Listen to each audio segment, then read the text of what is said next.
అది సప్తద్వీప జరుగుతుంది. అది ధనాభిమాన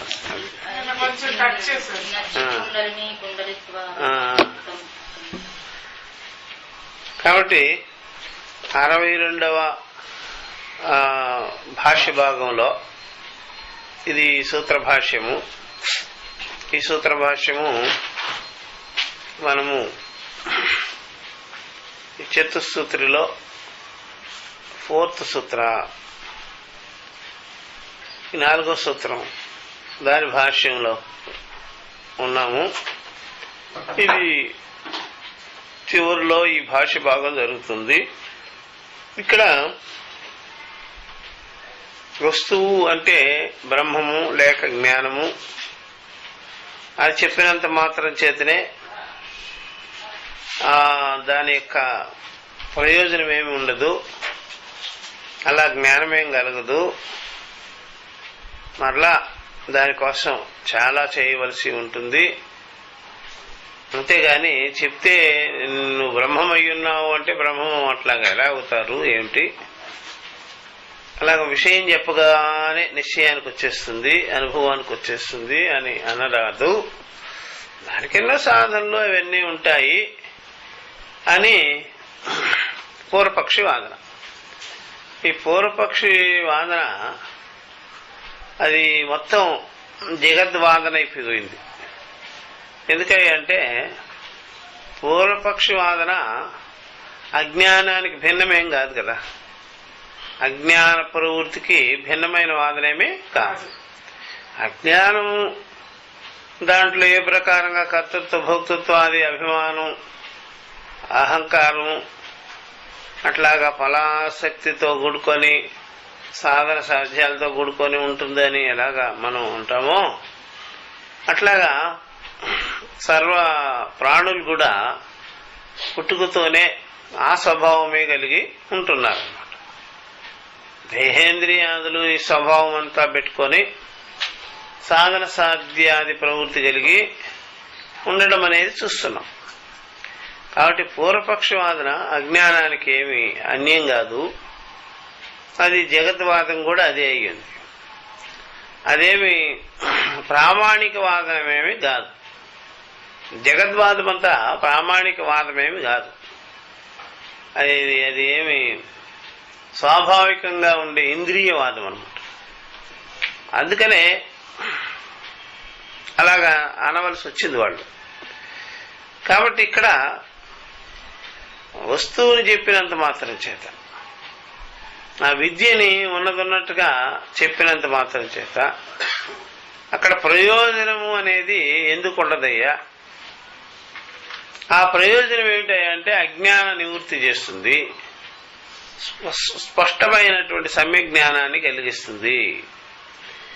ఎందుకయ్యా అంటే వాళ్ళు పెట్టుకున్నటువంటి భావనలన్నీ అజ్ఞాన జనితమై ఉన్నది కాబట్టి దేర్ఫోర్ ఆ ప్రకారంగా అజ్ఞాన నివృత్తి చేసేదానికి ఇది దోహదమై ఉంది అని తెలుసుకోవాల్సినటువంటి ఎవరైనా. అందుకనే ప్రయోజనం ఉంది, చెప్తే జ్ఞానం కలుగుతుంది. అది ఒకసారి కాకపోయినా ఎప్పుడైనా అదే చెప్పాలి, కలిగించుకోవాలి. అజ్ఞానం కూడా చెప్పిన మాటలు వినేదాన్ని బట్టే వాళ్ళకి ఏర్పడింది అజ్ఞానం. అలా జ్ఞానం అనేది కూడా ఆ ప్రకారంగానే మనం కలిగించుకోవాల్సి ఉంటుంది. విని అది అర్థం చేసుకొని తొలగించుకోవాలి. ఇంకా అజ్ఞానానికి వినడమే ఉంటుంది, అలాగ ఆరోపణ చేసుకోవడమే ఉంటుంది, అలా అర్థం చేసుకునేది వాటికి ఉండదు. అయినా అది విన్నారు కదా. అట్లాగా అక్కడ వస్తువుని కథనం ఎలాగా ఉందో వస్తు కథనం కూడా అలాగే ఉంటుంది. ఉన్న విషయాన్ని చెప్పడం ఎలా జరిగిందో లేని విషయాన్ని చెప్పడం కూడా అలాగే జరిగింది అన్నమాట. అందువల్ల దీనిలో సంశయించవలసిన పని లేదు అని చెప్పేసి యదపి ఉక్తం మీరు అన్నారు ఇదివరకే కర్తవ్య విధి అనుప్రవేశం అంతరేణ వస్తుమాత్రం ఉచ్యమానం అనర్థకం స్యాత్. ఉదాహరణకి సప్తద్వీపా వసుమతి ఇత్యాదివత్ ఇది తత్పరిహృతం. దాన్ని నెగేట్ చేసాం కూడా, మీరు చెప్పిన దానితో స్పృత్యం. కర్తవ్య విధి అనేది లేకుండా ఉన్నదన్నట్టుగా వస్తువుని, జ్ఞానాన్ని, తత్వాన్ని చెప్పినంత మాత్రం చేత అదేం సార్థకత ఏమి ఇవ్వదు, అనర్థకమే అగును అని చెప్పేవును. ఉదాహరణకి సప్తద్వీప వసుమతి అన్నాం. 7 ద్వీపముల చేత అది విరాజమానమై ఉంది భూమి, పృథివీ. 7 ద్వీపాలతో కూడుకున్నది అని చెప్తే ఏం లాభం మనకేమిటి? అవి అన్నీ వస్తాయి. కానీ జనాలు కూడా ఇలాంటి మాటలకే ఆకట్టుకునేటట్టుగా ఉంది.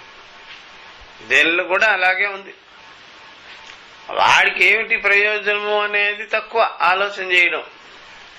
అప్రయోజనానికే చాలా మంది అనుకుంటారు, మందోపిన ప్రవర్తతే ప్రయోజనం అనుద్దిశ్య అనేది ఉంది. ప్రయోజనం అనుద్దిశ్య మందోపిన ప్రవర్తతే అని ఉంది. మాట చక్కని మాటలే నీతి శతకాల్లో ఉన్నాయి. ప్రయోజనం లేకుండా బుద్ధిహీనుడైన వాడు కూడా ప్రవర్తించడం అని ఉంది. కానీ జనాలు ఆ మాట నోటితో అంటూనే అది అట్లాగా అనిపించినా కూడా జనాలు ప్రయోజనం లేని పనులే చేస్తుంటారు. ఎక్కువ ప్రయోజనం లేని పనులే చేస్తుంటారు. ప్రయోజనం లాగా అనిపించినా సరే అది అప్రయోజనం అయ్యే పనులు చాలా ఉన్నాయి. మొత్తం అదే ప్రయోజనం ఉన్నట్టుగా అనిపిస్తుంటాయి, ప్రయోజనం లేని పనులే ఉంటాయి.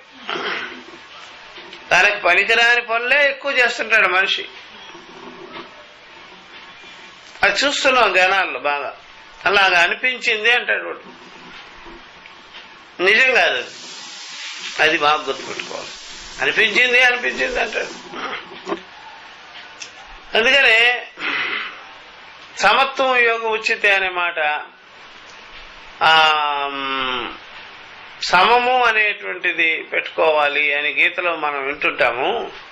శీతోష్ణ సుఖ దుఃఖేషు అనేది. ఆ తర్వాత అక్కడ సమం అనేటువంటిది ఏమిటి? సుఖ దుఃఖాలను సమం చేసుకోవాలా, శీతోష్ణాలను సమం చేసుకోవాలా అనే మాట కాదు. అది సమం అనే మాట అక్కడే ఉంటుంది. దాన్ని వదిలేసేసి నేను మంచి చలిగాల్లో కూడా చలికాలంలో కూడా అలాగే బట్టలు లేకుండా నిలబడాలి, కూర్చోవాలి, తట్టుకోవాలి అనేది అంటుంటారు. శీతోష్ణాలు సుఖ దుఃఖాలని చూసారా? అది మూర్ఖ వచనము అనుకుంటాం మనం.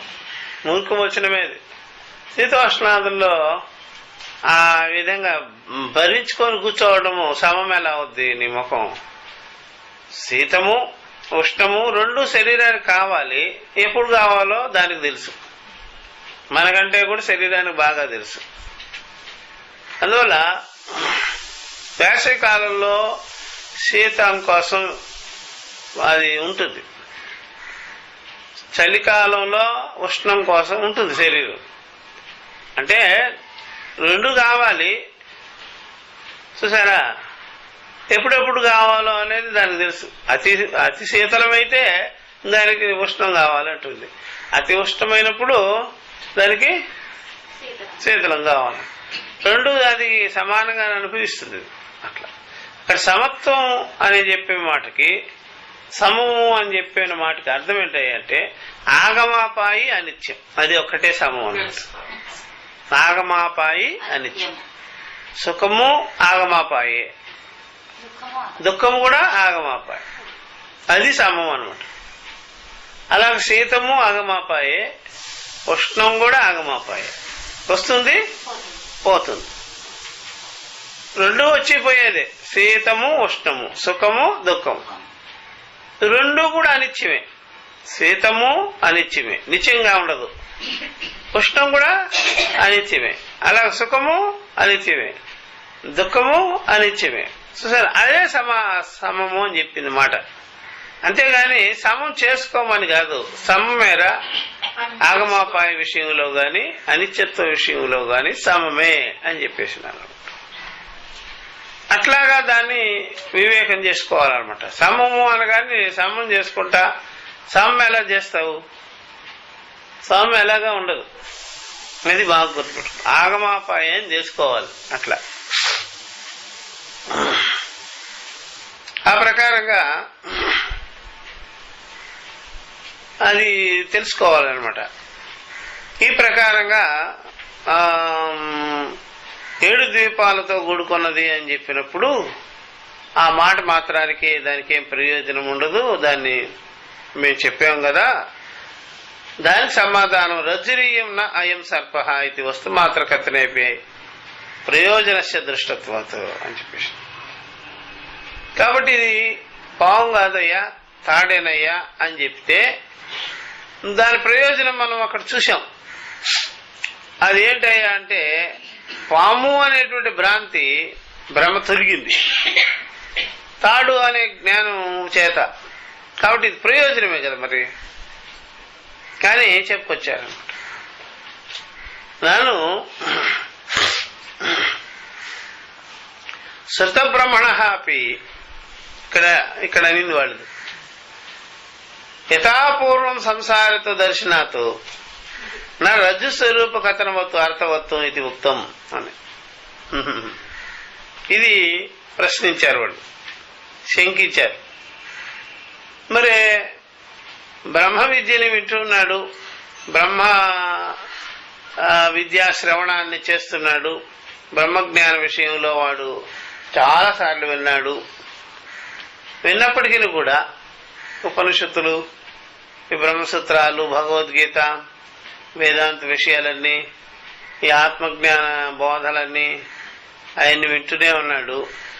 విన్నా సరే అసంసారి త్వం నా సంసారి, సుఖ దుఃఖాదులు ఇవన్నీ కూడా ఆగమాపాయి, అనిత్యం, తాం తితిక్షస్వ భారత దాన్ని చెప్పినా సరే ఎందుకు పట్ల మరి పట్టాలి కదా. చాలా మంది యథాప్రకారంగానే సంసారిత్వ భావనలతో మళ్ళీ యథాప్రకారంగా కనిపిస్తున్నారు కదా, అది నేను చూపిస్తారు రండి చాలా మంది అని అంటే ఇక మనమే అవునవును అని అవును నిజమే అని తలదించుకోవాల్సి వస్తుంది. సరైన వేదాంత అయితే అట్లా ఏమీ అన్నాడు. నువ్వు సరిగ్గా ఏం చేస్తే కదా, నువ్వు ఎన్నిసార్లు వచ్చినా ఏ లాభం, నీకు అక్కడ బుర్ర పెట్టుకొని అక్కడ ఏమన్నా నువ్వు గ్రహిస్తే కదా, నువ్వు కనీసం మననానికి దారి లేదు నీకు. మళ్ళా నీలో ఉండేది కూడా పక్కకు పెట్టి వినడంలే, అన్ని కలగాపులగలం చేసుకోవడం, దేన్ని నిశ్చయానికి పొందించుకోకపోవడం, చెప్పేటప్పుడు దృష్టి ఎక్కడో ఉండడం, సంయమనం కోల్పోవడం, మీకు ఇంద్రియాల నిగ్రహమే ఉండదు, ఆ శ్రద్ధలో కూడా నిగ్రహం ఉండదు, సూక్ష్మత కనిపించరు, పెట్టుకొని ఉండరు. ఇట్లాంటి 100 దోషాలుంటే మీకు ఆ యొక్క వేదాంత శ్రవణం యొక్క ఫలం మీకు కనిపించదు. అది ఊరికే ఉంటుంది. అది ఎప్పటికైనా మనం మన బుద్ధిని జస్టిఫై చేస్తూ ఉన్నామనుకోండి, అప్పుడు బుద్ధి యొక్క వంకర్లు మనకు తెలియదు. ఎప్పుడు మనం మనసుని, బుద్ధిని, దాని ఆలోచనల్ని వెనకేసుకొస్తుంటే మనకి ఎలా తెలుస్తుంది? మనం ఎప్పుడైనా గుర్తుపెట్టుకోవాలి, నా బుద్ధి మండ అని, లేకపోతే నా బుద్ధి ఇలాగా ఏం బుద్ధి, నా బుద్ధి ఏం మనసు అని తెలుసుకోవాలి. తెలుసుకోగలిగినప్పుడు బుద్ధికి సాక్షిగా మనం నిలబడతాం, బుద్ధి ధర్మాలు తెలుస్తాయి. ఎప్పుడు చూసినా బుద్ధి ఏదో గొప్పగా అని ఉండేదంటే అహంభావ లక్షణాలు అంట. బుద్ధిని సమర్థించటం, బుద్ధిగతమైనటువంటి ఆలోచనలన్నీ సమర్థించుకొని కూర్చోవటం. అట్లాగే మీ పిల్లలు 100 తప్పులు చేసినా సమర్థించుకుంటుంటారు అంతే, మీకేం కనిపించదు. అట్లా మీ బుద్ధి కనిపించదు, మీ పిల్లలు కనిపించరు, అంతే. అలా అయిపోద్ది. కాబట్టి ఇలాగా అంతఃకరణం సరిగ్గా లేనప్పుడు మీకు ఎంత విన్నా సరే మీకేం పట్టదయ్యా అని చెప్పేసి. కాబట్టి యథాపూర్వం సంసారిత్వం దర్శనార్థం అనేది నువ్వు కాదు కదా, నేను కూడా చెప్తా. పూర్వం ఎలా ఉన్నారు అలాగే ఉంటారు, అంతఃకరణ సరిగ్గా లేకపోతే. అందువల్ల అంతఃకరణం సరిగ్గా ఉండాలి, పెట్టుకొని వినాలి, ఆలోచించాలి, దానిలో ఉండే దోషాలని సాక్షిభావంతో చూడాలి. అంతేగాని దానిలో ఉండేవన్నీ అలాగే పెట్టుకొని మనం ఎంత చెప్పినా దానికి సరైనటువంటి వివేక జ్ఞానం కలగనే అందుకని గుర్తుపెట్టుకోవాల్సింది అంతఃకరణానికి ఆ బ్యాలెన్స్ తెలిసి ఉండాలి. ఇదిగో ఆగమాపాయన్యం, అనిత్యత్వం ఉన్నాము, ఆరోపించుకున్నవి తెలియాలి, అపవాదమైపోయి తెలియాలి, సంకల్పాలు తెలియాలి, వికల్పాలు తెలియాలి, పూర్వస్థితి తెలియాలి, నిజానుభవం తెలియాలి. అవన్నీ తెలియకుండా అంతఃకరణం ఏదో అయోమయంగా చీకట్లో ఉంటే ఎట్లాగా? అందుకని వివేకం అనేది ఉండాలి, వివేక చక్షువులు ఉండాలి అంతఃకరణంలో. అది లేకుండా కన్ను గుడ్డిలాగా అంతఃకరణం ఆ విధంగా ఉంటే వివేకం లేదు అని అర్థం అనమాట. అందుకనే అర్థవంతం కాకుండా పోతుంటుంది, ప్రయోజనకారిగా లేకుండా పోతుంటుంది. ఎంత విన్నా సరే అది గుర్తుపెట్టుకోవాల్సింది. దానికి సమాధానం ఇప్పుడు మనం చెప్పుకున్నాం కదా. మరల శంకర్ వారు ఇక్కడ అంటున్నారు, అత్ర ఉచ్యతే నా అవగత బ్రహ్మాత్మ భావసి యథాపూర్వం సంసారిత్వం శక్యం దర్శయితం వేద ప్రమాణ జనిత బ్రహ్మాత్మ భావ విరోధాతో అని 113వ పేజీలో ఉంది పైన. అత్ర ఉచ్యతే నా అవగత బ్రహ్మాత్మ భావస్య యథాపూర్వం సంసారిత్వం శక్యం దర్శితం. అయ్యా, ఎప్పుడైతే అవగతం గాని బ్రహ్మజ్ఞానము, బ్రహ్మాత్మ స్వరూప జ్ఞానము అవగతం చేసుకోలేదనుకోండి, నేను బ్రహ్మమే అయి ఉన్నాను, ఆమశ్మి బ్రహ్మ అనే నిశ్చయ జ్ఞానం మీకు కలగలేదనుకోండి, అది నిశ్చయానికి రాలేదు, అవగాహనకు రాలేదు. పేజ్ కింద ఉంటుంది 113వ పేజీ. మీకు అనుభవానికి రానప్పుడు, నిశ్చయానికి రానప్పుడు, ఆ వివేక నిశ్చయం కుదరనప్పుడు యథాపూర్వం సంసారిత్వం శక్యం దర్శితం. పూర్వం ఎలాగా ఉండేదో మీకు, నేను దీనుడు, దుఃఖి, అదముడు, నామ ఎట్లాగా ఉండేదో అలాగే ఉంటుంది. గురువు దగ్గరికి వచ్చి ఇలాగ శ్రవణాదులు చేస్తున్నా సరే పూర్వం ఎలా మనసు ఎలా ఉందో అలాగే ఉంటుంది. దేవుడు జరిగింది ఇక్కడ వినడమే జరిగింది, అలాగా అవగతం చేసుకోవడం మాత్రం జరగలేదు. నిశ్చయాన్ని పొందించుకోవడం జరగలే, వినడమే. అందువల్ల వ్యవహారంలో కూడా చాలా కాలం మనము శరీరాన్ని కూడా మనం ముసలితనం చేసేస్తుంటాం, కాలాన్ని బాగా అవగొట్టేస్తాం, వయసు అయిపోతుంటుంది, ఇంద్రియాలు శిథిలమైపోతుంటుంది, చాలా చాలా అయిపోతుంటుంది. మనసుకు మాత్రం ఇంత అవగాహన వచ్చి ఉండదు. ఇంకా మనసు పూర్వ స్థితి ఎలా ఉండేదో బాల్యంలో చంచలంగా, ఇంకా దానికి పరిపక్వత రాని స్థితి ఉంటుంది. దేనికి? మనసుకి. ఇంతవరకు ఒక దానిలో కూడా అడుగు పెట్టలేదు, దేన్ని రుచి చూడాల, దానికి ఏ రకమైనటువంటి పరిపక్వత వచ్చేదానికి వీళ్ళనే లేదు. శరీర ఇంద్రియాల్ని వాడుతున్నాం అంతే. మనకి మానసికంగా మాత్రం, బుద్ధిగతంగా మాత్రం ఎదుగుదల అనేది, బుద్ధిగతంగా మాత్రం ఒక పరిపక్వత అనేది అస్సలు రాలేదు. అట్లాగా ఉంటారు జనాలు, ఎక్కువ చూస్తున్నాం. ఇంకా బాల్యంలో ఎలాగ ఏడుస్తూ ఉన్నారో వృద్ధాప్యంలో కూడా అలాగే ఏడుస్తుంటారు. చాలా కాలం మార్పు, చాలా వ్యవహారాలు మార్పు.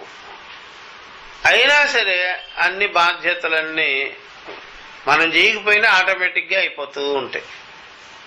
మీకు ఆ రకంగా ఆటోమేటిక్గా జరిగిపోతూ ఉంటే మీకు మాత్రం ఆ కష్టం తెలియలే, ఆ దానిలో ఉండేటువంటి లోటుపాట్లు తెలియలే, గుడ్డిగా అయిపోయింది అనమాట. ఏ విధంగా అయితే ట్రైన్లో కూర్చొని ఏసీ గదుల్లో కానీ లేకపోతే ఒక కట్టన వేసేసుకొని వెళ్ళిపోతూ ఉంటే ఏ స్టేషన్లో ఎన్ని వచ్చినాయి మీకు తెలియదు. అట్లా అయిపోతుంటుంది మొత్తం. అట్లా చాలా మంది జీవితాలు ఆ విధంగా కనడం, పెంచడం, పెళ్లిళ్ళు చేసేయడం ఆటోమేటిక్గా జరిగిపోతుంటాయి. మీకు మాత్రం ఒక అనుభవం మాత్రం వచ్చినట్టుగా ఉండదు, ఏం తెలీదు. అదే పద్ధతిలో కొనసాగిస్తుంటారు. పూర్వం ఎలా ఉన్నామో అదే పద్ధతి, అంతే, ఏం మార్పు కనిపించదు. అట్లా ప్రతి చోట కూడా మనకు అదే పద్ధతి ఉంటుందన్నమాట. అలా యమలోకం పోయినా సరే మన పద్ధతే కొనసాగించాలంట. ఎందుకంటే నూనెలో నేను నెయ్యాలి అంటే నూనెలో ఏలు పెట్టి చూడటం కాలుతుందా లేదా అని. అంటే మనల్ని బట్టి, మన ఛాయిస్ని బట్టి అక్కడ నూనెలో వేయరు కదా, మంటల్లో వేయరు కదా, సోలాలు దించరు కదా. అది గుచ్చుకుంటుందా లేదా అని నేను పరీక్ష చేసిన తర్వాత నాకు గుచ్చండి, నిప్పులో వేయండి, నూనెలో వేయండి అంటే అలా ఏం చేయరు వాళ్ళు. నువ్వు అసలు మాట్లాడే పనేమిలే, వాళ్ళు చేసిందే అంతే, అనుభవించాల్సిందే. అట్లా ఉంటాయి. అందువల్ల మాట్లాడిస్తాడా యమధర్మరాజు ఎవరినైనా? 4 గోస్తాడు ముందు, వీలు లేకుండా. అందుకని ఇంకేమిలే, అట్లాగా ఉంటుంది వ్యవహారం అంతా. అట్లాగా మన యొక్క ఇండివిజువాలిటీ ఏం పని చేయవు. అది బాగా గుర్తుపెట్టుకోండి. నేను పూర్వం ఎలా ఉన్నానో అలాగే ఉండాలి ఎప్పటికీ అని కుదరదు, అన్ని చోట్ల కుదరదు. అది తెలుసుకోవాలి. కాబట్టి ఈ ప్రకారంగా అవగతం కాకపోతే బ్రహ్మజ్ఞానము, ఈ బ్రహ్మాత్మ స్వరూప విషయము పూర్వంలాగే ఉంటాం మనం. అవగతం చేసుకోలేదు కదా, అర్థము చేసుకోవాలి. అర్థం చేసుకుంటేనే మీకు తెలుస్తుంది. అర్థం చేసుకోలేదు అనుకోండి అలాగే ఉంటాం. ఎవరైనా అలాగే ఉంటారు. అర్థం అయితే మీకు ఏది ఎట్లాంటిదో తెలుస్తుంది. అర్థం చేసుకోలేదు కాబట్టి అట్లాగే కనిపిస్తుంది అన్ని. ఏమాత్రం మీరు చూడలేదు, ఏది చూడలేరు అక్కడ. అది తెలుసుకోవాలి. కాబట్టి ఇలాగా మీరు చూడొచ్చయ్యా, సంసారిత్వం అలాగే ఉంటుంది. ఎప్పుడైనా సరే నోట్లో ఉప్పు కళ్ళు కానీ నోట్లో వేసుకొని వెళ్ళి మీరు 100 రకాల స్వీట్లు ఉంటాయి, అన్ని కొద్దిగా తించి నోట్లో వేసుకోండి, అన్ని ఉప్పుగానే ఉంటాయి. ఎందుకని? బుగ్గలో ఏం పెట్టుకోన్నావు? ఉప్పు కళ్ళు పెట్టుకొని 100 రకాలు తుంచి నోట్లు వేసుకున్నా అన్ని ఉప్పుగానే కనిపిస్తుంది నీకు, అంతే. మనం చూస్తుంటాం కదా, ఎప్పుడైనా సరే స్వీట్ తిన్న తర్వాత కాఫీయో టీయో ఇస్తే చేదుగా ఉంటుంది, చప్పగా ఉంటుంది. ఏమి అంట, నీ నోట్లోనే ఉంది కదా స్వీట్, అందుకని ఇవన్నీ అలా తెలుస్తాయి అనమాట. ఆ ప్రకారంగా పరీక్ష చేసుకోవాలి అంతఃకరణాన్ని. అదేం కాకుండా అది శమధమాదులు గురిగాలేదు, వివేక వైరాగ్యాలు లేవు, పరీక్షణ బుద్ధి లేదు. అలాంటి వాళ్ళకి బ్రహ్మాత్మ జ్ఞాన విచారం పట్టదు. పూర్వం సంసారిత్వం ఎలా ఉందో అలాగే ఉంటుంది. కాబట్టి బాగా గుర్తుపెట్టుకోవాల్సింది, ఉపనిషత్తులు ఏమంతా మామూలుగా పైనే కథనాలు కానీ అది చాలా లోతుపాత్రలు ఉంటాయి. దాంట్లో దానికి ప్రామాణిక విచారం ఉంటుంది. మంచి బాగా అన్వయ వ్యతిరేకాలతో పొందించుకొని ఉంటారు. ఏది ఆ విధంగా పైనే ఏదో ఒప్పేసుకునే మాటలు ఏం కనిపించవు. వేద ప్రమాణ జనిత బ్రహ్మాత్మ భావ విరోధాలు, ఇదొకటి గుర్తుపెట్టుకోవాల్సింది. వేద ప్రమాణ జనితమైనది బ్రహ్మాత్మ జ్ఞానం, దానికి విరోధమయ్యా సంసారిత్వం. వేద ప్రమాణం అంటే ఉపనిషత్తుల యొక్క ప్రమాణం వల్ల దానికి బాగా ప్రక్రియ ఉంటుంది. దాన్ని బాగా అర్థం చేయించుకోవాలి. ఒక రోజుతో అది ఫటాఫట అయిపోయి వెళ్ళగొట్టేసేది కాదు. నేను చూసుకుంటాబో నేనున్నాను కదా. కొంతమంది గురువులు అలా చెప్పుకుంటారు, నేనున్నాను కదా అంతా నీకు పర్వాలేదు బా, నేను చూసుకుంటా, నేనుండ భయమేయాల నీకు అన్నట్టుగా. అట్లా ఇక్కడేం కుదరదు, బాగా అర్థం చేసుకోవాలి. చాలా మంది అంటుంటారు అట్లా, ఈ ఆ ధర్మ సలహాలేమి ఇక్కడ పనికిరాదు. గురువుగారు అన్ని చూసుకుంటారు కొన్ని మోక్ష విషయంలో. ఏంటి చూసుకునేది నువ్వు అని నేను అర్థం చేసుకోకుండా. అందువల్ల గురువు గారు ఎప్పుడైనా సరే నీకు నేనున్నా చెప్పేదానికి ఎంతైనా ఓపికగా చెప్తా, నీకు అర్థం చేయించేదానికే నేను కూర్చో ఉంటా, కష్టపడతా.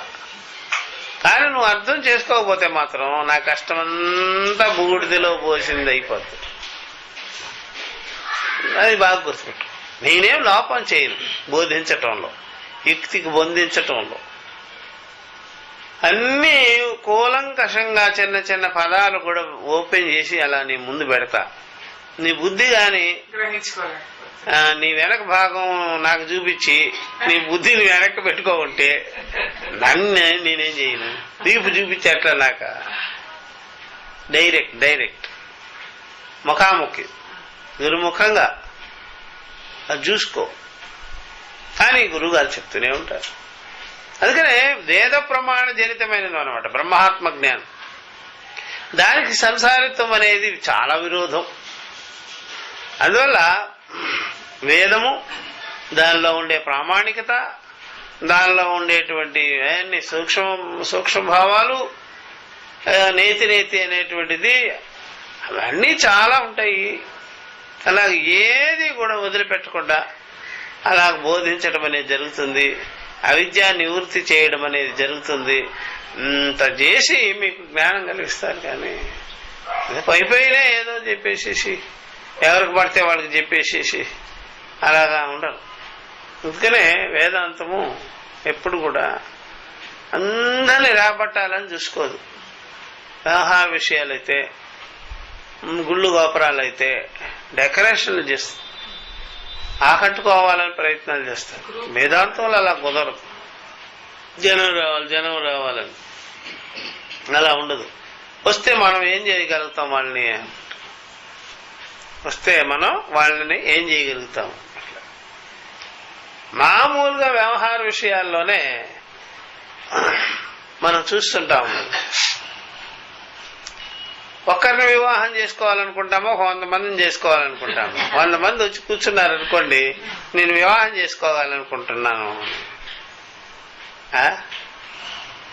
భరించగలమా? ఇక్కడే తెలుస్తుంది సంగతి అంతా. సరే 100 మందిని ఏమైనా కనగలమా? నేనేమన్నా మామూలు రైస్ మిల్లే మిషన్లు పాడైపోతాయి ఒక 10 బస్తాలకి. ఏమయ్యా అరిగిపోతాయా? అరిగిపోవా? అని నేనేమిటి ఏమనుకుంటున్నారు నన్ను అనుకోరా? అట్లాగా అన్నిటికీ కూడా వాటి సమర్థత వాటికి అంతే ఉంటాయి, మితిమీరేమీ ఉండవు. అది బాగా గుర్తుపెట్టుకోవాల్సినటువంటి. అంతేగాని ఈ బ్రహ్మాత్మ జ్ఞానం కలిగించాలంటే అంతఃకరణం రెడీ అయ్యి ఉండాలి. నేను అంతఃకరణం తీసుకొచ్చి ఆ అంతఃకరణం అక్కడ పెడితే గురువుగారు ఏం చేయగలుగుతారా? ఇదేమిటయ్యా అట్లా నన్ను పరీక్ష పెడుతున్నావా? కాబట్టి బ్రహ్మ విద్య అంతఃకరణలో ప్రకాశించాలి. బ్రహ్మ విద్యా స్వరూపం అంతటా ఉన్నది. అంతఃకరణంలో ప్రకాశించేదానికి మాత్రం రెడీగా ఉండాలి, సమర్థత ఉండాలి. ఆ సమర్థత లేకపోతే ఏమి పనిచేయదు.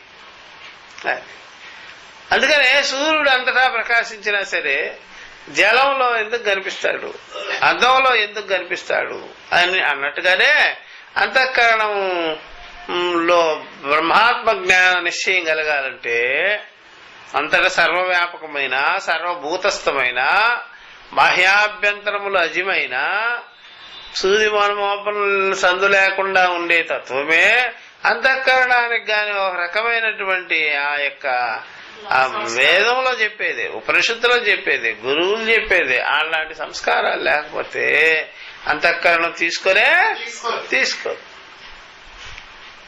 అన్నిటికీ అన్ని వ్యవహారాలకి పనికొస్తారు జనాలు, బ్రహ్మ విద్యకి మాత్రం పనికిరారు. అన్నిటికీ పనికొస్తారు వాళ్ళు, ఎక్కడ ఏ పనైనా చేయొచ్చు.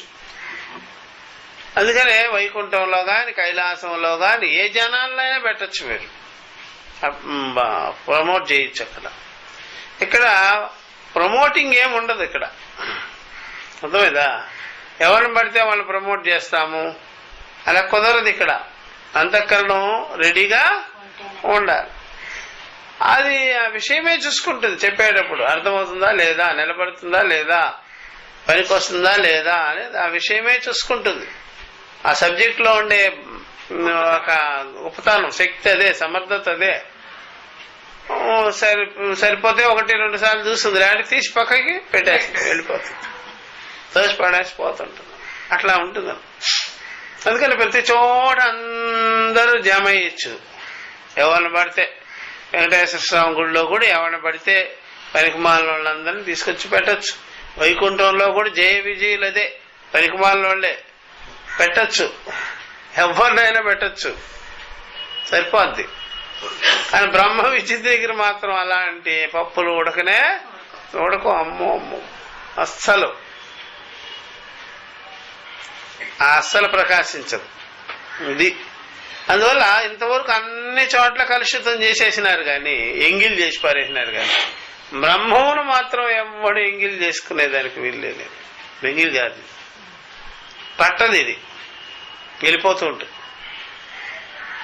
అన్ని ఫీల్డ్ల్లోకి పనికొస్తారు జనాలు, ఈ ఫీల్డ్లోకి మాత్రం పనికిరారు. నీకు దానం ఉందా, అది ఉందా, ఇది ఉందా, ఏది చూడద్దు. నీకు అంతఃకరణలో వివేక వైరాగ్యాదులు ఉన్నాయా అని చూస్తుంది అనమాట. అట్లాగైతేనే పడుతుంది, లేదంటే పట్టదు అనమాట. అందువల్ల వేద ప్రమాణ జనిత బ్రహ్మాత్మ భావ విరోధాతు అని చెప్పేసి, వేద ప్రమాణ జనితమైన వేద ప్రమాణాల వల్ల పుట్టేటువంటిది కలిగేటువంటి బ్రహ్మాత్మ జ్ఞానము నాకు విరోధము ఆ సంసారిత్వ భావన.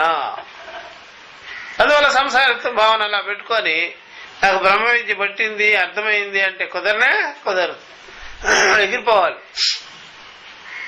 అందువల్ల వ్యవహారాలు చూసి దాని బ్రహ్మజ్ఞానం కలిగిందా లేదా అనేది కాదు, అర్థమైందా? అప్పటికప్పుడే నిర్ణయం చేసేసుకోవడం కుదరదు. అందుకని చాలా మంది ఏమంటారంటే, నేను కాఫీ తాగుతారా, దాన్ని బట్టి నేను చెప్పేస్తా బ్రహ్మ విద్య ఉందా లేదా, జ్ఞానం ఉందా లేదా అని. కాఫీ తాగు, కళ్ళు తాగు, అది కాదు నీకు లెక్క. నీకు అంతఃకరణము, అంతఃకరణం ఏమన్నా చూస్తావా వెళ్ళి? ఎలా చూస్తావు నువ్వు? అంతఃకరణం ఎక్కడి నుంచి రావాలి? వాళ్ళ మాట ద్వారా రావాలి. నోరు తెరవకుండానే నోరు బ్రష్ చేసుకుంటా లేదని నీకెలా తెలుస్తుందయ్యా? నోరు తెరవాలి. నోరు తెలిసిన వెంటనే ఎప్పుడైనా మాట అకస్మాత్తుగా బయటికి జారుతుంది, నేను సంసారి దుఃఖి అది ఇది అని. అప్పుడు వెంటనే వానికి తెలిసిపోతుంది. అది బాగా గుర్తుపెట్టుకో. అట్లా ఉంటాయి బాగా గుర్తుపెట్టుకోవాల్సినటువంటి. అర్థమైందా? అట్లా అందుకని ఎవరైనా సరే తెలుసుకోవాల్సిన విషయం, ఎవరైనా ఒక గురువు గారి దగ్గరికి వచ్చారనుకోండి, జనాలందరూ ఎందుకు స్వామి ఇట్లాగా అయిపోతున్నారు అని అడిగాడట. ఒక గురువు గారి దగ్గరికి వచ్చి శిష్యుడు వచ్చి, ఒక మనిషి, నీకేం కావాలి అని. నాకు జ్ఞానం కావాలి. అదే ఇదే? నీకు ఉపనిషత్ ప్రతిపాదితమైన విద్య కావాలా? జనాలు అట్లాగే అయిపోతున్నారు, ఇట్లాగే, నీకెందుకో ఇవన్నీ? ముందు ఏం కావాలా? జ్ఞానం కావాలి. ఇది కలిగించుకో. ఆ జనాలు, ప్రపంచం, మనకేం పని? మనకేం పని కాదు కదా. ఎప్పుడైనా సరే మనకి నంబర్ 1 బాగా వేగంగా వచ్చేస్తుంది అనుకోండి, అందరూ వెళ్ళిన తర్వాత నేను వెళ్తానంటాడా? ముందు లేకపోతే ప్యాంట్లోనే అయిపోద్ది. అందుకని పరిగెత్తాలంతే, ఎక్కడెక్కడ పరిగెత్తాలంతే. అది బాగా గుర్తుపెట్టుకోవచ్చు. అందుకనే మీకు డయాబెటిక్ వాళ్ళు బాగా అనుభవిస్తుంటారు. అది పరిగెత్తావు ఇక అంతే. వాడు పోయి అందరు జనాలు వెళ్ళిన తర్వాత నేను వెళ్తాను అని అన్నాడు కదా. అట్లాగే బ్రహ్మ విద్య దగ్గర ఆ రకం వేగం ఉండాలి, తీవ్రత ఉండాలి. నాకు కావాలి జ్ఞానం కావాలి. ఇవన్నీ ప్రపంచం, అవన్నీ బాహ్య విషయాలు, వ్యవహారాలు నీకెందుకు? అన్ని నీ జ్ఞానంతో పని. కాబట్టి ఆ ప్రకారంగా ఆ లోపల అంత తీవ్రత అంత ఆర్తి, తీవ్ర జిజ్ఞాస అవి పెట్టుకొని బ్రహ్మజ్ఞానం కోసం పరితాపంలో ఉండాలి, పరితపించాలి. నాకు ఏం పెట్టుకోవడం, వాడికి వెంటనే ఆ ఇంద్రియాలన్నీ కూడా రెడీగా ఉన్నాయి, చోటు చూపిస్తున్నాయి, దారిస్తున్నాయి. బుద్ధి దారి ఇచ్చేసింది వాడికి, పరిగెత్తున్నాడు. అది బుద్ధి దారి ఇవ్వకుండా అడ్డుకుంది అనుకోండి, ఇదిగో ఇట్లాంటివన్నీ అడుగుతుంటాడు అన్నమాట. అది బాగా గుర్తుపెట్టుకోవాలి. నహి శరీరాది చెప్తున్నాడు, నహి శరీరాది ఆత్మాభిమానిన దుఃఖ భయాది మత్వం దృష్టం ఇది తస్య ఏవ వేద ప్రమాణ జనిత బ్రహ్మాత్మ అవగమే తద్ అభిమాన నివృత్తౌ తద్ ఏవ మిథ్యా జ్ఞాన నిమిత్తం దుఃఖ భయాది మత్వం భవతి ఇది శక్యం కల్పయితం. కాబట్టి నహి శరీరాది ఆత్మాభిమానిన, శరీరాది విషయంలో, శరీర ఇంద్రియ బుద్ధ్యాది విషయాలలో వాటి పట్ల ఆత్మాభిమానం పెట్టుకున్న వాడికి, నేనే ఇది, శరీరమే నేను, ఇంద్రియాలే నేను, ప్రాణమే నేను, మనసే నేను, బుద్ధే నేను, అహంకారమే నేను అని శరీరేంద్రియాల పట్ల అహం అహం అహం అహం ఆ అహం భావం పెట్టుకున్న వాడికి, అహంకార లక్షణం బాగా పెట్టుకున్న వాడికి దుఃఖ భయాదులు అనేటువంటిది సరే లేవని మాత్రం మీరు చూడలేరు, లేవని చూడలేరు. చూసారా, లేవని అనుకోలేరు మీరు. ఎందుకని దుఃఖ భయాది మత్వం, దుఃఖ భయాదులతో కూడుకున్నవాడినే నేను అనేది సుస్పష్టం. అందువల్ల ఎప్పుడైనా బాగా గుర్తుపెట్టుకోవాలి, శరీర ఇంద్రియాదుల విషయంలో ఆత్మాభిమానం పెట్టుకున్న వాడికి దుఃఖ భయాదులు లేనే లేవో అని చెప్పటం ఎలాగ వీలు కలదో, వీలు ఉండదో, వీలు ఉండదు. ఇక దుఃఖం ఉంటుంది, భయం ఉంటుంది, ఆది పదం చేత ఎవ్రీథింగ్ దోషాలన్నీ ఉంటాయి. ఆ దోషాలతో వాడు సతమతం అయిపోతూ ఉంటాడు. అర్థమైందా? ఆ దోషాలతో సతమతం అయిపోతూ ఉంటాడనమాట. అది బాగా గుర్తుపెట్టుకోవాలి, అది తెలుసుకోవాల్సినటువంటి.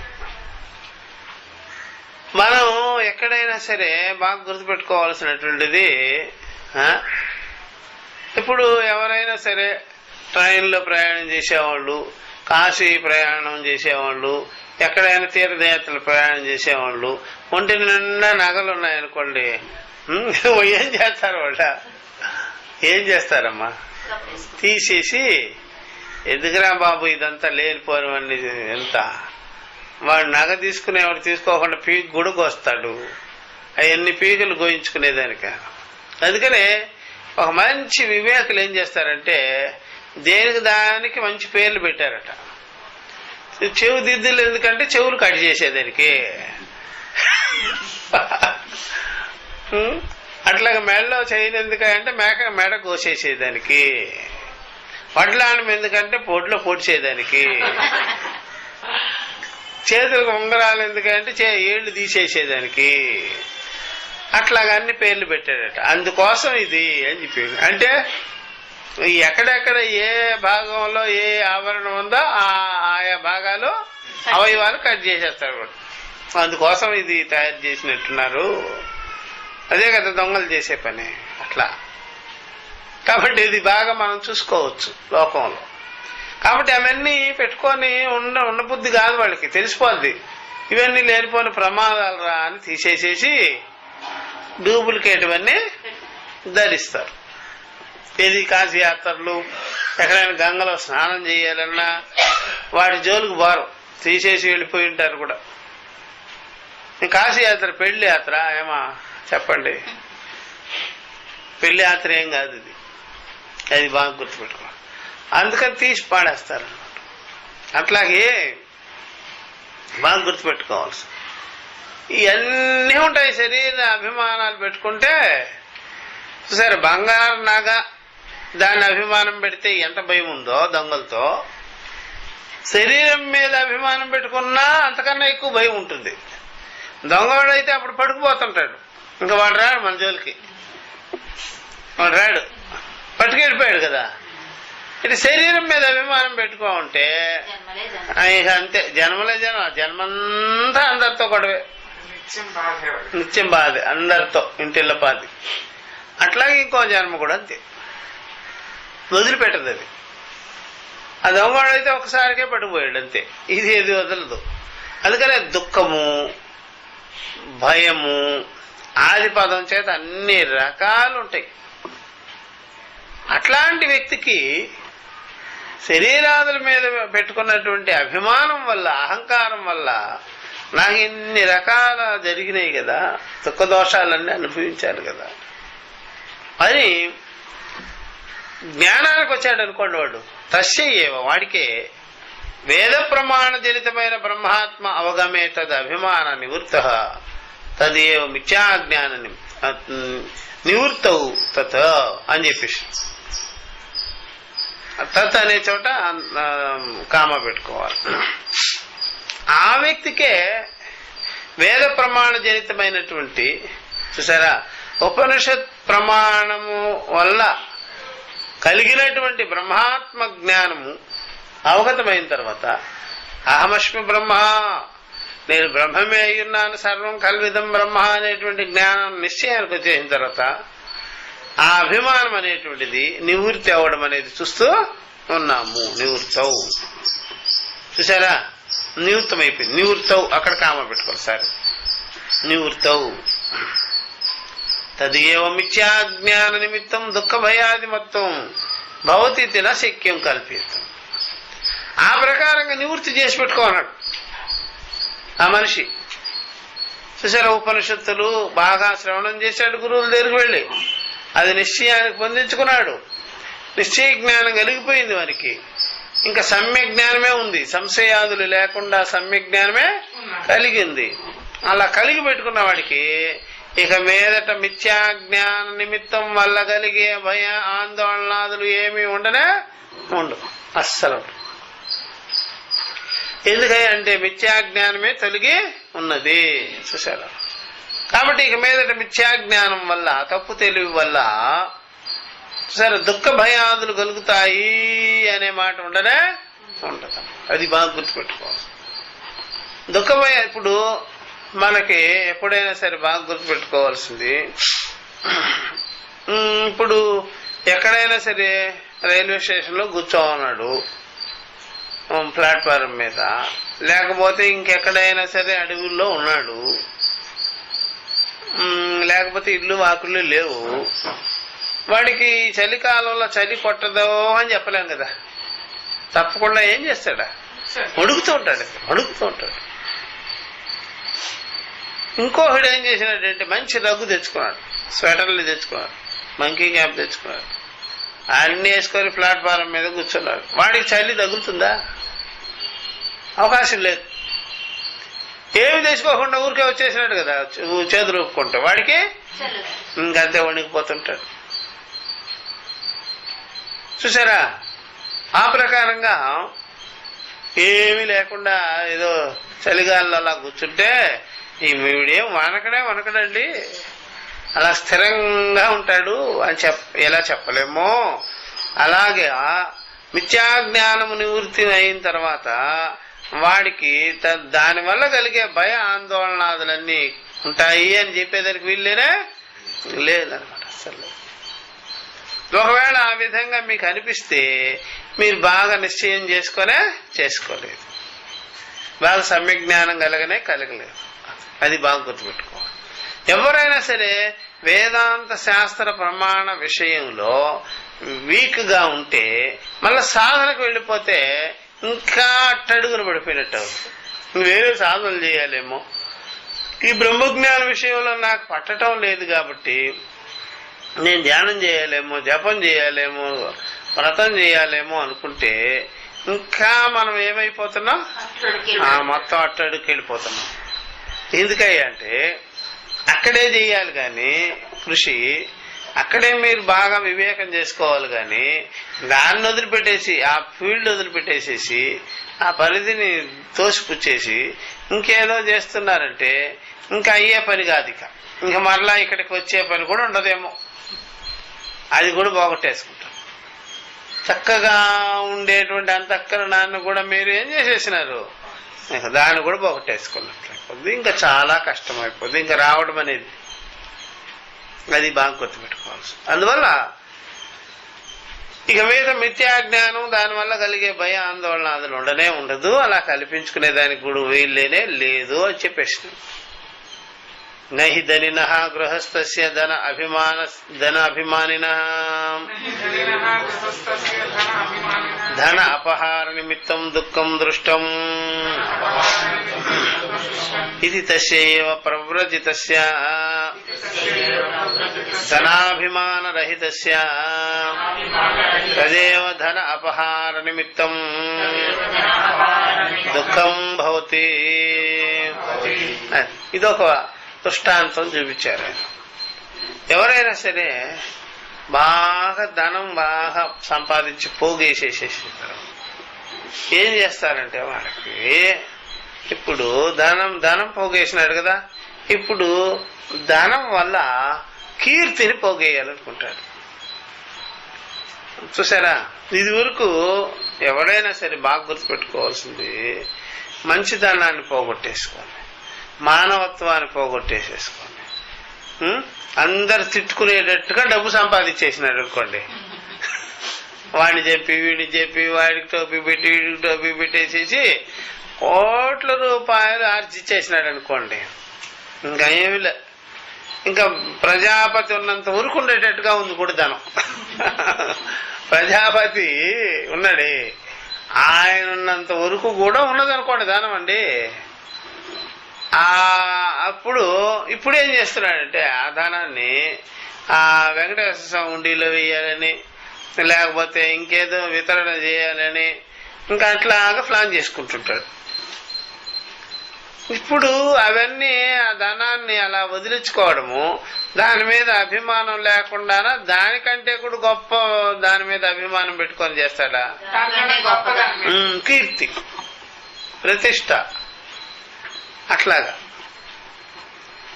దానికంటే కూడా ఇంకా చాలా మంది బాగా లౌడ్ స్పీకర్ లాగా పొగడాలని కూడా రాజకీయంలో చేరుతుంటారు. అందరు అరుస్తుంటారు కదా కార్యకర్తలు బాగా, అది అట్లా కూడా చేస్తాడు. ఇప్పుడు ఈ ధనము వాడికి చూసారా, ఆ ధనం వల్ల మళ్ళా ఇంకా కీర్తిని పొందుతున్నాడు. ఇదివరకు ధనం పోగేసినాడు, ఇప్పుడేమో ధనం వల్ల కీర్తి ప్రతిష్ట ప్రజలు అవి ఇవి అవన్నీ పేరు ప్రఖ్యాతి ఇట్లా కావాలని ప్రాహులాడతాడు. ఇది మళ్ళీ వైరాగ్యం కాదు. సరే, ఇక్కడ ఏం చెప్తున్నారంటే ఒకానొకడు గృహస్థుడు ధనం బాగా పోగేశాడు, ధనాభిమానం ఉండేది వాడికి, ధన ఆశ ఉండేది.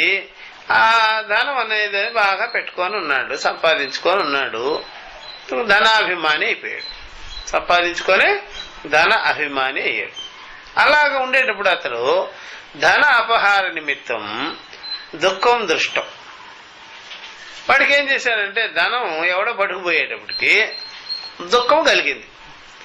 ఇప్పుడు ఎవడైనా ఉండిలో వేసేస్తుంటే ధనం పోయిందే అనుకోడు, అర్థమైందా? వాడికి ఎక్కువైపోయి అది మళ్ళీ బ్లాక్ మనీ అయిపోయి మళ్ళీ దాన్ని పడేస్తుంటాడు. మొన్న ఎవడో వచ్చి డబ్బులు ఇస్తాము అంటే టీటీడీ వాళ్ళు నీ పేరు చెప్పు, నీ ఊరు చెప్పు అని చెప్తాము. అవన్నీ చెప్పను నేను, లేకపోతే చక్కగా వెళ్ళిపోయి ఉండిలో వేసారా అంటే నేనేనంటాడు.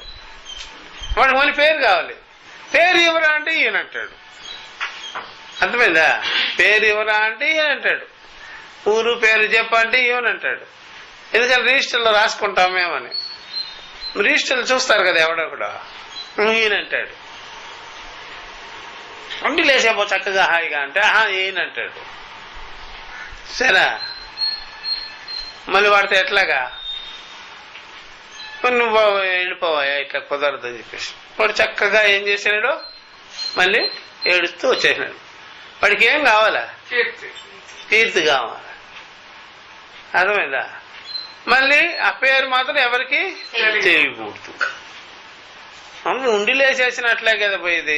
దానికి పేరు రాదట. ఇంకొక ఆమె ఏం చేసింది, మంగళసూత్రాలు తీసి ఉండిలో వేసేసింది. ఎందుకు వేసినావు అని అడిగితే, మా వారికి ఆరోగ్యం బాగాలేదు అందుకని మొక్కు కొన్నాను. మీ వారిని ఆ ఉండిలో వేస్తే ఎంత బాగుండేది, వెంకటేశ్వర స్వామికి ఎంత బాగుండేది. అట్లా ఏమో చేస్తుంటారంట. కాబట్టి ఇప్పుడు ఒకప్పుడేమో వాళ్ళ ఆయన్ని బాగా ఏడిపించి నగలు కొనిపించుకుంది. ఇప్పుడు ఆయన ఆరోగ్యం వచ్చేటప్పుడు నగలు తీసేసేసింది, దాంట్లో పడేసేసి. ఇట్లా ఉంటాయని మా సంగతి అంతా. ఇట్లాగా ధనాభిమానం వచ్చేసింది. ఇప్పుడు ఆ ధనాభిమానం ఉన్నవాడికి ధన అపహారం జరిగితే, ధనం ఎవడో దోచేసినట్లయితే ఇంకేమైనా ప్రాణం పోయినట్టే. దేని మీద మనం అభిమానం పెట్టుకుంటామో అది కాని పోతే ఆ అభిమానానికి చాలా నష్టం, చాలా గాయం ఏర్పడిపోతుంది. అట్లా కాబట్టి ఆ ధన అపహార నిమిత్తం దుఃఖం దుష్టం. ఆ ధనం ఎవరో దోసుకుపోయేటప్పటికి మహా దుఃఖం వచ్చేసేసింది, బాధపడు. కొంతమంది ప్రాణాలు తీసుకుంటుంటారు, ఏవేమో చేస్తుంటారు. లోకులు ధనాన్ని తీసేసుకోవడం బట్టి ఎంత అప్రతిష్టో తెలీదు. అది కూడా దుఃఖమే, అది కూడా దుఃఖమే. చాలా మామూలు బాధ కాదు అది, లోకులదంతా తినేస్తే. ఇప్పుడు చూడండి, సత్యం ఎలా కూర్చో ఉన్నాడు, బాధ కదా. బాధ ఉంటుందా ఉండదా? ఉంటుంది. దాన్ని తట్టుకోవాలి. మళ్ళా దాన్ని తట్టుకోవాలంటే అంత సులభంగానే కాదు. గుండెపోటును తట్టుకున్నాడు అనుకోండి, ఎగిరిపోద్ది. అట్లాగైపోద్ది. ఎంతో మందికి ఆ విధంగా చేసేసి ఇప్పుడు ఆ జైల్లో కూర్చొని ఏమిటి పడింది, ఏమిటి సుఖం, ఎవరికి సుఖం? అట్లాంటివన్నీ చేస్తుంటాం. వివేకం నశించి అలాంటివన్నీ చేస్తుంటాం. ఏం కట్టుకొని పోయేది మనం ఇట్లాంటి పనులన్నీ చేస్తే అని వివేకం లేదు మొదట్లో. అది అయిపోయిన తర్వాత ఇంకేమిటి లాభం? ఏం లాభం? అది అందుకని ఎప్పుడైనా సరే ఏమైనా దుష్ట పనులు చేసి పోలీసుడికి తెలిస్తే రౌడీ షీటర్ అయ్యామంటే మనం వదిలిపెట్టరు వాళ్ళు. ఎందుకని ఫైల్ అలాగే ఉంటాయి, ఆ ఫైల్ తోడుతూ ఉంటారు. ప్రతి చిన్న విషయాన్ని కూడా లాక్కపోయేది, నలుగుతానేది నిత్యం. ఇరుక్కోకూడదు, ఇరుక్కున్నాం అంతే. అట్లాగా గవర్నమెంట్ చేతిలో ఇరుక్కుంటే మాత్రం అంతే, వాళ్ళు మాత్రం వదిలిపెట్టరు ఎప్పటికీ.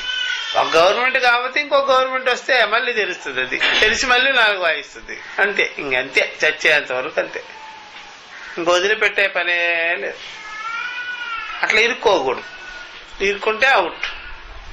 అందుకని ఒక్కొక్కసారి ఆ యొక్క యమధర్మరాజు లేకపోతే ప్రజాపతి అయినా మర్చిపోతాడేమో, కానీ గవర్నమెంట్ మాత్రం మరవదు. ఎందుకని ఒకడు ఉన్నప్పుడేమో తొక్కు పెడతాడు దాన్ని, ఇంకొకడు ఉన్నప్పుడు మళ్ళీ లేపుతాడు.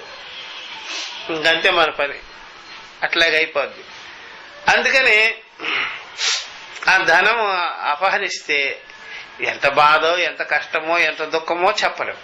దాని అభిమానం పెట్టుకున్నాం కాబట్టి. అభిమానం ఉన్నంత వరకు ఎవరికైనా అంతే, ప్రియాప్రియాలు వదిలిపెట్టం. అట్లాంటి మనిషే ఆ ధనికుడే, ఆ గృహస్థుడే, వాడికేమైందంటే ఉన్నట్టుగా ఉండి మంచి వైరాగ్యం కలిగింది, వివేకం కలిగింది. వాడు ఈ ధనాదులు దీంట్లో సత్యత్వం ఏముంది, ఏమిటి అని బాగా విచారం చేసేసి ఒక గురువు దగ్గర కూర్చున్నాడు. జ్ఞానం కలిగిపోయింది వాడికి. ఇప్పుడు మనం చూస్తుంటాం, ఎవరైనా సరే, ఇప్పుడు నేనైనా సరే ఒక ఈ ఫీల్డ్కి వచ్చినప్పుడు వివేకానంద టాప్ లో అయిపోవాలి, అది అట్లా ప్రచారం చేయాలి, ఇట్లా ప్రచారం చేయాలి, అలాగ అయిపోవాలి, ఇలాగే అయిపోవాలి అనుకున్నాం. మంచి గురువు దగ్గరకు అట్లా విద్యలో పడి అన్నీ అవుట్. ఏదో చక్కగా విషయం తెలుసుకొని గోప్యంగా అలా పడి ఉండాలి, కానీ ఇవన్నీ కూడా లేనిపోయిన తతంగాలు, గందరగోళం అంతా చేయకూడదు. మనకు వచ్చేది ఏమి లేదు, అలాగ చేయకూడదు అని. అలా తెలియనప్పుడు అంతే,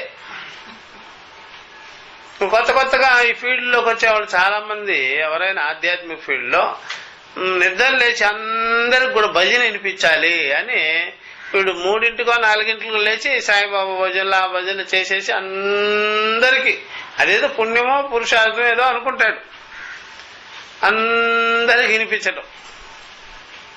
అట్లా చేస్తారు చాలా మంది, అందరికీ అన్ని అపార్ట్మెంట్లోకి. ఇంకా కొంతమంది అయితే రోడ్ల మీద తిరగకుండా ప్రతి అపార్ట్మెంట్కి పోయేది, ఆ గుమ్మం దగ్గర నిలబడేది, హరే రామ హరే కృష్ణ అని చెప్పేసి గట్టిగా అరిచేసిపోయేది. అది కొద్ది రోజులు ఉంటుంది అట్లాగా. సరైన గురువు జ్ఞానం పడింది అనుకోండి, చిచి ఏం పనులు అవన్నీ లేని పని ఉన్నాయి, దాని బదులు పాల ప్యాకెట్లు వేసుకుంటే బెటరు, పేపర్ వేసుకుంటే బెటరు, ఏమిటా అన్ని నా కోసం జ్ఞానం కావాలి కానీ ఎందుకు అవన్నీ లేని పని అని అనుకుంటాడు. అలా అనుకొని స్థిమితమైపోతాడు. అది వచ్చేంత వరకు అంటే అంతఃకరణం అనుగ్రహించక ఆ పనులు చేస్తారనమాట. అంతఃకరణం అనుగ్రహిస్తే మన గురించి చెప్తుంది, అంతఃకరణం ఆగ్రహిస్తే మనల్ని బయట పనులు చెప్తుంది మనకి. అర్థమైందా? అంతఃకరణం ఆగ్రహించింది అనుకోండి బయట పనులన్నీ చెప్తుంటుంది, బయట ఆ పని చేయి ఈ పని చేయి ఎలా చేయి ఇలా చేయి సాధన చేయని. అంతఃకరణం అనుగ్రహించింది అనుకోండి లోపల పని చెప్తుంది, వివేకం చెయ్యి, శమం దమం అది ఇది అని చెయ్యి అని చెప్పి లోపల పని. అందుకని ఎప్పుడైనా సరే రాజు దగ్గర మనం చేరితే వీడు ఎలాంటి వాడో ఏమిటో ఎందుకు వచ్చినాడో అని లోపల దర్బార్లో మాత్రం వీడిని రానికండి, బయటే తుడుచుకుంటూ ఆ గార్డెన్ లో అలా పనులు చేసుకోరా నువ్వు, లోపల మాత్రం దర్బార్లోకి వచ్చే పని లేదు అని చెప్పి. అలాగ కొన్నేళ్లు వాడు చేసిన తర్వాత వాడి ప్రవృత్తి బాగా ఉంటే వాడికి లోపల ప్రవేశం పని పెట్టండి, పనియండి లోపల పనియండి. ఆ తర్వాత ఇంకా బాగా ఉన్నట్లయితే పర్సనల్ గా వాడికి లోపల పెట్టుకుంటారు పనులకి. ఇట్లాగా రాజుగారు ఊరికే రానిచ్చారు లోపలికి, లేదంటే గుట్టంతా తీసుకెళ్లి బయట పోయి చెప్తే వేలిపర ప్రమాదం కదా. అట్లాగా అంతఃకరణం ఆగ్రహంగా ఉన్నంత కాలం, కామ క్రోధ లోభ మద మాత్సర్య ఏవేమో ఉన్నంత కాలం బయట పనులే చెప్తుంది. అయ్యప్ప కొండెక్కు, భవాని దీక్షలు పొందుకో, అది చెయ్యి ఇది చెయ్యి, భజన చెయ్యి, యాత్రలు చెయ్యి అని చెప్తుంటది అనమాట.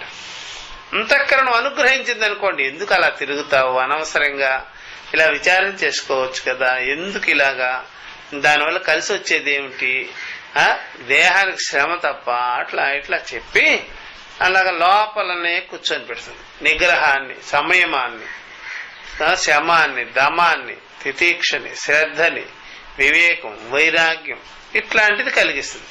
అలా కలిగించిందంటే మన మీద అనుగ్రహం ఉంది. ధాతు ప్రసాదాత్ మహిమానమాత్మన. అలా కలిగించలేదనుకోండి బయట ఆగ్రహంతో ఉంది కాబట్టి ఇట్లాంటి బయట పనులన్నీ చేయిస్తుంది. సరే బయట పనులు లోపల పని, ఆగ్రహంగా ఉంటే బయట పనులు, అనుగ్రహంగా ఉంటే లోపల పని.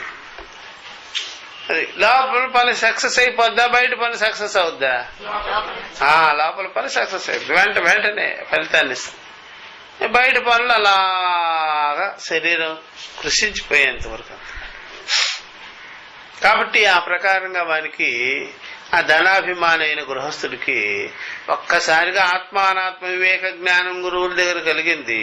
అధ్యాత్మ విచారం చేసి ఆత్మజ్ఞానం కలిగించుకున్న వెంటనే ఆ ధనం అనేటువంటిది తొలగిపోయిన వాడికి ఏమి బాధ కష్టము దుఃఖము ఏమీ లేనే పోనేబ్బా గొడవ పోయింది. చాలా మంది ప్లాన్ చేస్తుంటారు, నాకు అది వస్తే బాగుండు, ఇది వస్తే బాగుండు, ఇలాగైతే బాగుండు, అదే అలా అయితే బాగుండు అనుకునే. అది జ్ఞానం లేకపోవటం బట్టి. జ్ఞానం కలిగించుకున్నవాడు మనకెందుకండి అవన్నీ లేనిపోనివన్నీ, దాంట్లో ఇరుక్కోకూడదు, ఇరుక్కోకుండా ఉండడమే బెటర్ అయింది, ఈ జ్ఞానంతో ఉండాలి మనము అని ఉంటుంది అన్నమాట. అది మాకు ఎక్కువ శాతం మనసు అనుగ్రహంగా లేకపోవటమే మనకి వ్యవహారం అంతా బాగా పట్టేది, వ్యవహారంలో కూలిపోయేది. మనసు అనుగ్రహంగా ఉంటే అలా చేయనివ్వు. అది బాగా గుర్తుపెట్టు, అర్థమైందా? అది బాగా గుర్తుపెట్టుకోవాల్సి. అట్లా అది ఎప్పుడైనా సరే ఆంతరికంగానే కూర్చొని పెట్టి స్థిమితత్వాన్ని కలిగిస్తుంది అనమాట. అప్పుడు మనసు మన మీద మంచి అనుగ్రహం ఉంది, సద్భావన ఉంది అనమాట. అట్లా ఈ ప్రకారంగా ధనాపహారం అయిన వెంటనే దుఃఖం నహిభవత్, దుఃఖం అనేది వాడిని కలగనే కాలదు. గొడవ పోయిందండి అనుకుంటాడు, అది బాగుంది. అది కూడా అభిమానంతో ఉండేవాడికి పోతే మాత్రం చాలా నష్టం కలుగుతుంది, చాలా నష్టం కలుగుతుంది. అది నచ కుండలిన కుండలిత్వాభిమాన నిమిత్తం సుఖం దృష్టం ఇది తస్యైవ కుండల వియుక్తస్య కుండలిత్వాభిమాన రహితస్య తదేవ కుండలిత్వాభిమాన నిమిత్తం సుఖం భవతి తదుక్తం శ్రుత్యా అశరీరం వావసంతం న ప్రియా ప్రియే స్పృశతః ఇది చాందోగ్యోపనిషత్తులోది. కాబట్టి నచ కుండలిన కుండలిత్వ అభిమాన నిమిత్తం సుఖం దృష్టం.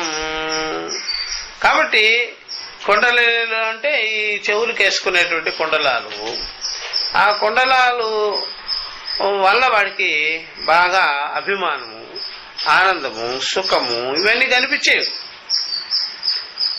అది ఎప్పుడైతే దాని మీద కుండలితో అభిమానం ఉంది కాబట్టి దాని మీద సుఖంలాగా అనిపించేది, సుఖంలాగా ఆయన అనుభవించేవాడు. వాడికే కాస్త చూసారా, ఆ విధంగా కుండలాలు కానీ ఏమైనా తిరిగితే మాత్రం లేనిపోనివన్నీ ఇబ్బందులు వస్తాయి. ఎవరైనా తీసేసుకున్నా, ఎక్కడైనా మర్చిపోయినా అప్పటికప్పుడే కుండలాలు ఎక్కడో పెట్టి మర్చిపోయాడు అనుకోండి, వాడు గాబరా పడిపోతాడు, ఎట్లా పోయిందని లేయిపోతాడు. అలాంటి మనిషే చూసారా, ఇప్పుడు వాడికి దాని మీద అభిమానం లేకపోయేటప్పటికీ, ఇప్పుడు ఆ కుండలాలు పోయినప్పటికీ దాని అభిమానం వల్ల కలిగే దుఃఖం అనేది, సుఖం అనేది ఉండనే ఉండదు, దుఃఖం కూడా ఉండదు. అది దానివల్ల ఉండడం వల్ల ఉండే సుఖము, అది లేకపోవడం వల్ల ఉండే దుఃఖము రెండూ కూడా ఉండదు. ఎందుకు లేదు? వాడికి అభిమానం లేదు. అందువల్ల అభిమానం ఉంటే సుఖము ఎలాగా ఉంటుందో అలాగే దుఃఖం కూడా ఉంటుంది అన్నమాట. అభిమానం కానీ పెట్టుకొని ఉంటే ఆయా విషయాలపైన బాగా అభిమానం ఉంటే, అందువల్ల డిగ్రీస్ ఆఫ్ అభిమానం కూడా ఉంటుంది, 1 to 100. అలాగా 1 ఉంటే కాస్త ఉంటుంది, 2 ఉంటే ఇంకాస్త ఎక్కువ ఉంటుంది. ఇట్లాగా 100% ఉందనుకోండి, 100% ఉండేటప్పటికి మిక్కిలి అభిమానం, మితిమీరిన అభిమానం ఉంటుంది. అట్లాగే దానికి సమానంగా దుఃఖం కూడా ఉంటుంది, కష్టం కూడా ఉంటుంది, బాధలు కూడా ఉంటుంది దాని అభిమానం వల్ల. అందువల్ల అభిమానము, అహంభావ లక్షణము ఇవన్నీ తగ్గించుకుంటూ ఎంతవరకు చేస్తామో అంతవరకు దానివల్ల కలిగే సుఖం కానీ, దానివల్ల కలిగేటువంటి దుఃఖం కానీ అది కూడా డిగ్రీలు తగ్గిపోతుంది, నార్మల్ స్థితికి వచ్చేస్తుంది. మన అభిమానాన్ని పెంచుకున్నంత వరకు అట్లాగే అనిపిస్తుంటుంది. ఆ తగ్గించుకునే కొలది తగ్గిపోతూ వస్తుంటుంది. తదుక్తం శృత్య, ఆ విషయంలో శృతి కూడా చెప్పింది. అశరీరం వావసంతం న ప్రియా ప్రియ స్పృశతః. అశరీర జ్ఞానం పెట్టుకొని ఉండేవాడు చూసారా, ఎవరైతే అశరీరత్వ జ్ఞానంతో వాడికి ప్రియాలంటేనే దేహాత్మ భావాన్ని పెట్టుకునే ఉండేవాడు, దేహాత్మ అభిమానం ఉన్నవాడికి, దేహమే నేను అనేటువంటి బాగా అభిమానం భావం బాగా గట్టి చేసుకొని ఉన్న వాడికి ప్రియాలు అనేది కూడా బాగానే ఉంటాయి. ప్రియము అప్రియము, సుఖము దుఃఖము, రాగము ద్వేషం బాగా ఉంటుంది. దేహాభిమానం అనే పేరుతో ఎవరైనా సరే చూడండి, మేము దేవుడి దగ్గర ఆ ముళ్ళులు గుచ్చుకున్నాము, ఊకులు వేసుకున్నాము, శరీరానికి శూలాలు గుచ్చుకున్నాము బొగ్గల మీదకి అంటే మీకుండే అంత దేహభావన ఇంకొకటికి లేదు. దేహం ఉండబట్టే ఆ పనులన్నీ చేసినారు. అర్థమైందా? ఇప్పుడు శూలాలు దిగేసుకుంటారు జనాలు. ఎవడో ఒక మాట అంటే మాత్రం తట్టుకోరు, వెంటనే కొట్టేదానికి, తిట్టేదానికి, దెబ్బలాడుకునేదానికి వస్తారు. చాలా మంది అయ్యప్ప స్వామి పేరుతో లేకపోతే ఇంకేమైనా భవానీ గివానీ పేరుతో శూలాలు గుచ్చుకుంటారు. చాలా కష్టపడుతుంటారు. తెల్లో లేచి స్నానాలు చేస్తుంటారు, నిప్పుల మీద నడుస్తుంటారు. ఒకడేమన్నా మాట అంటే మాత్రం పడరు, అస్సలు పడరు. ఇప్పుడు ఆ పని పడకనే ఈ పనులు చేస్తున్నారు వాళ్ళు. అర్థమైందా? పడకనే ఈ పని చేస్తుంటారు. అది బాగా గుర్తుపెట్టుకోవాలి. అది పడలేదు కాబట్టి ఈ పని.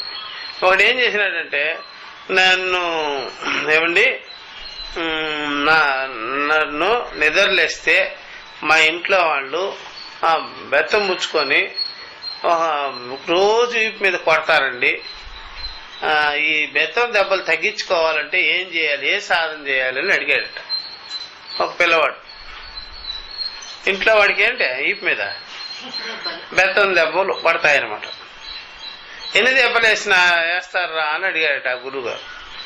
2 దెబ్బలు వేస్తారండి.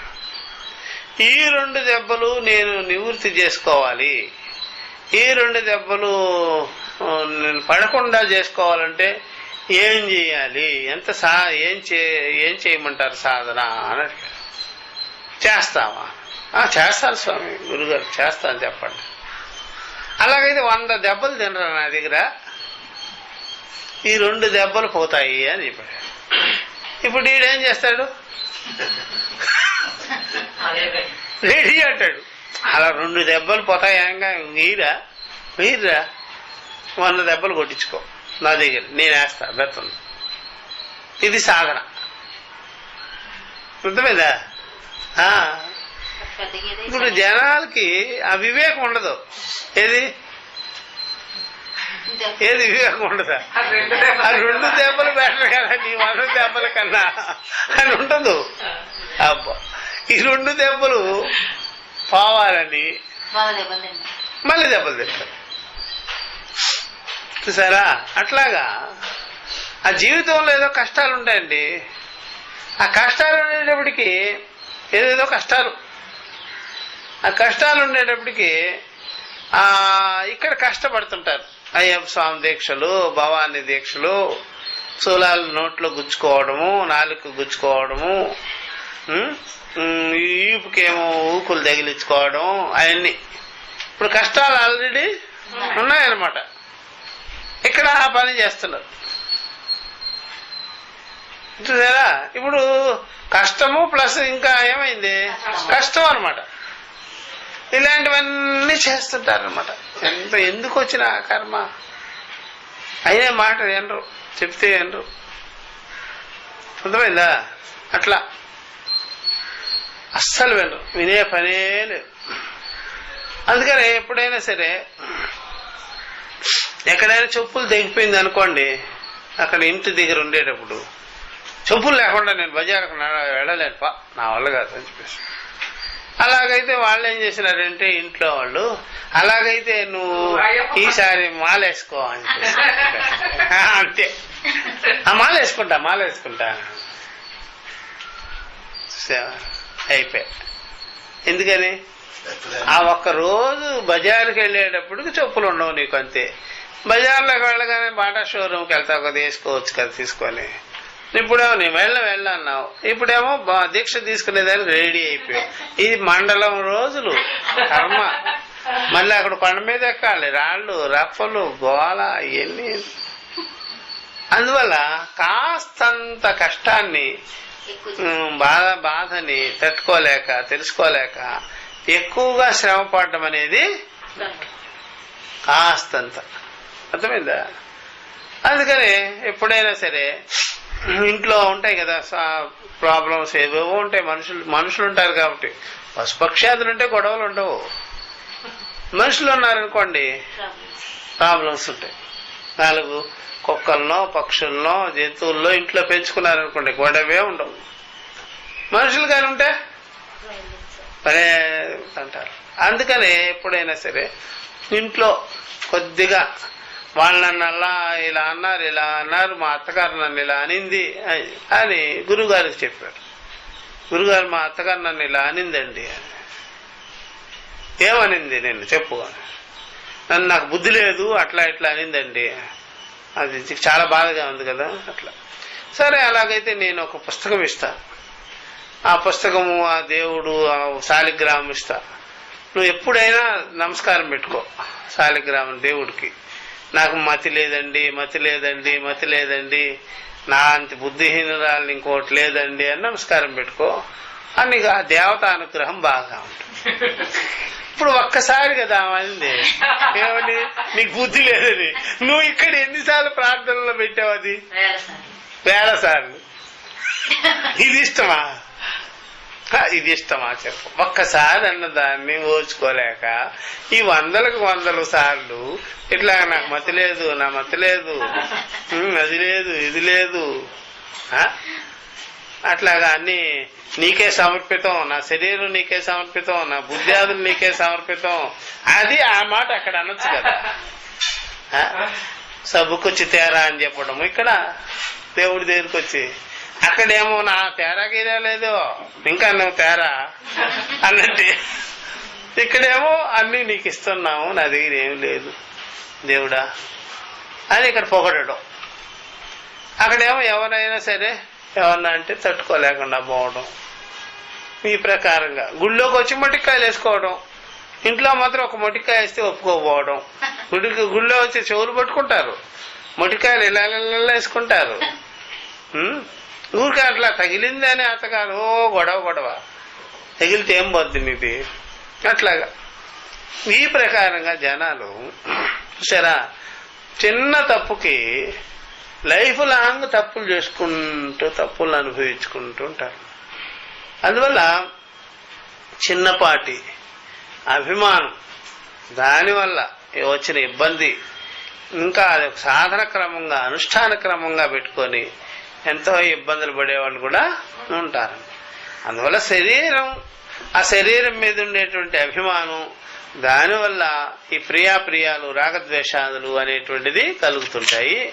అశరీరం అనే జ్ఞానం కలిగించుకున్న వాడికి ప్రియాప్రియాలు అంటూ అనేది స్పర్శ అనేది ఉండదు. ఎవరైతే అశరీర జ్ఞానం పెట్టుకో ఉంటాడో, ఆత్మజ్ఞానం కలిగించుకో ఉంటాడో, వీటిని దేన్ని లెక్కలోకి పెట్టడు. మిగిలిన వాళ్ళందరూ ఆ విధంగా పెట్టుకొని బాధపడుతూ ఉంటారు అని చెప్పేసి. ఇప్పుడు జీవించి ఉండగానే జ్ఞానికి అశరీరత్వం అనేది ఉంది. శరీరమే లేని జ్ఞానము, అదే ముక్తి, జీవన్ముక్తి అనేది నెక్స్ట్ క్లాస్ నుంచి 63వ భాష్య భాగం నుండి మనం చెప్పుకుంటాం. అది ఓం సహనావతు సహనో భునక్తు సహ వీర్యం కరవావహై తేజస్వినావదీతమస్తు మా విద్విషావహై. ఓం శాంతి శాంతి శాంతి.